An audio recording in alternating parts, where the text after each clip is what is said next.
اغرب حاجه شفتها في حياتي. بص بص. شات جي بي تي، ايه الاخبار؟ ممكن تكلمني باللغه العاميه المصريه؟ طبعا. ازيك؟ عامل ايه النهارده؟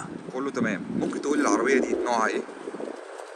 دي عربية تسلا، باين عليها من شكلها وشعار تسلا. طب والعربيه دي؟ شكلها دي عربية ستروان.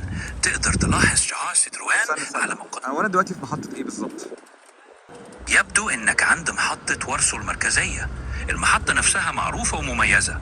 هل بتخطط تسافر مكان معين؟ انا دلوقتي حالا عايز اروح الاولد تاون. اركب ايه من هنا مواصلات بحيث ان انا اوصل في اسرع وقت، وتاخد وقت مني قد ايه، واركب ايه بالظبط؟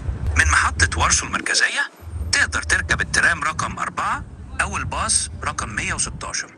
هيوصلك مباشرة لساحة البلدة القديمة في حوالي 15 دقيقة. طيب تقدر تقرا لي اللي مكتوب على اللوحه ده وترجمه لي مش عربي؟ قادر. ترجمه لي عربي، يعني اقرا لي اللي مكتوب ده وترجمه لي عربي.